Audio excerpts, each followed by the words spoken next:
Hey, Kita girl. Today we are going to show you how to use a gentle leader. Connect it to your leash. This is for underneath the chin. See how these two straps come up and loop around? I'm going to grab that little loop. That's the trick. Pull that out, and this is where her snout goes. So you put that loop over her snout.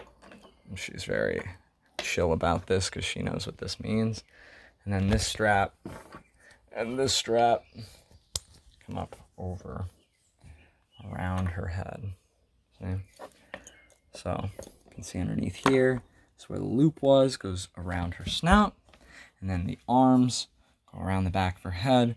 And especially with a dog with a thicker neck like this, you might have to make it kind of tight, but she can eat and drink just fine with this thing on. And it is the only thing that's going to control a tough dog, like spike collars and choke collars and stuff. They just power through it.